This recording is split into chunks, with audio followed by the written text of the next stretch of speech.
no green apples in sight. This pie is filled with green tomatoes. Instead, we're told you taste no difference, but we need to see it and taste it to believe it. Good friend and Chef Heather Smith from Orson Gygi is here to bake up the green tomato apple pie. You're being all like cute and coy, and I'm like, what is happening in the kitchen? I mean, I feel like if we're gonna go out, we're gonna go out having fun, right? Yes, ma'am.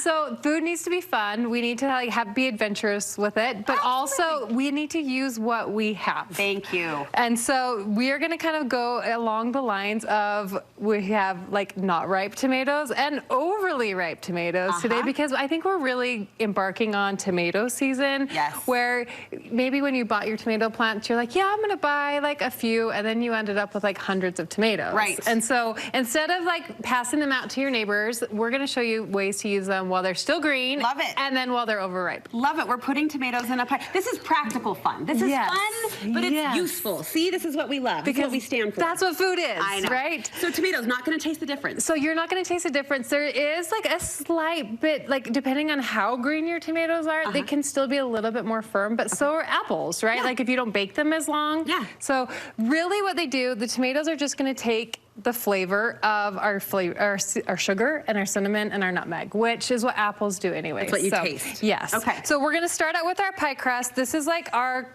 and Amy and I were talking about this before. I am a Crisco pie crust lover. Like you're on the Crisco train. Yes. Like I tried to be the Martha Stewart lover of butter, and I just couldn't do it because this gives you a really flaky pie crust. So, I love this mat. So, oh my gosh, this is a silicone mat. This? Yes. So you can like lift it up and put it on your pie. I just made a mini one to demo today, so we won't need to do that. But this silicone mat makes it so like nothing sticks. Like I can pick my pie crust up super easy. Yes. And this is Cy from A Bountiful Kitchen's recipe. Oh, stop it. So like you have everything in there. Got a little like bit of Cy. I love that she's here. Yes, I know. With her recipe. So we've got our pie crust and everything. So here's our tomatoes. Now, like I did not grow tomatoes this year. Do you have tomatoes? Do you have to ask? You know me better than that. I like want to think that I did, I do but too. I had to like go and one day we will. One day we'll be, you know, grandmothers in our rocking chairs, and we're going to call each other and say, "How are your tomatoes?" And you're going to say, "Mine are great. How are yours?" And I'm going to say, "Let's make pie." Yes, let's do it because when we start reaching out, but these are just like Romas that are not red yet, and so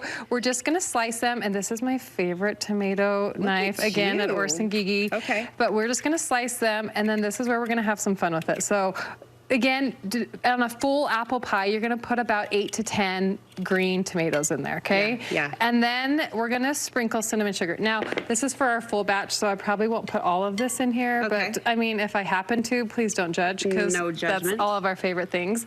And then we're going to put a little bit of kosher salt, because we love that flavor. And then, have I ever showed you my favorite juicer? No, you've been holding out on me all this time. What is that? So this is like, it's called a flusser. Well, darn it. Couldn't someone call it something else? They finally reinvented it the right way. So this just takes the juice of half a lemon, and then you squeeze that in there. But wait till you see how well, like this came out to like look at nothing. That, nothing left. So again, come see me at Orson Gygi. I'll get you a flusser. Great. And then we just stir that together. You want to stir that for me for a second? And then you'll kind of see how like liquidy it is, because apples generally will start releasing their liquids when you put sugar, because sugar is going to pull out liquids. So the tomatoes are not going to get as juicy, so like you can kind of watch it and see, but we're going to put just a little bit of vanilla in there. And then if it seems to be pulling a ton of liquid, that's where you can put a few like tablespoons or even just like some sprinkling of some flour. That's going to help absorb some of that. Getting the filling to the right consistency. Yep, and again, don't overthink it, because if it is liquidy, that's okay. We love that. Yeah. But then you'll just pour that right into our pie shell. Now again, remember, I'm making a littler one today, so we might have a little bit more than what we would normally have. Sorry, trying to show you. No, you're good. But I do like it kind of heaping, so don't be afraid, because they are going to bake up a little bit. Yeah. And then we'll just put our pie crust on top of that. We just made green tomato pie. And then you're going to make green tomato pie. So you'll bake that at 375 for a full pie. Bakes for about an hour. Okay. All right. But then, if you happen to not maybe get them while they were green, This is one of my favorite tools, and I don't know if this makes me feel like grandma on the street, but this is. Are you mashing? Yes. So this. Oh, I just broke it. No, you just took the handle off. It's okay. It's just so it stores well. Right but here? this has a screen in here that will help us juice it or make tomato sauce with it. Am I doing it? I think so. Okay. I think so. But here, you can see where all of the extra stuff is coming out here. Are we loose an apple? This is what we're going to do with it. So if your tomatoes are overly ripe, you can come make tomato sauce or tomato juice.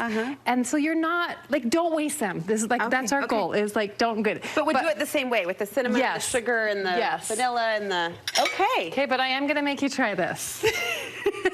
Everyone wants to know, is it as good as an apple pie? Almost feels pickled. Hold on. I'm eating apple pie. Right?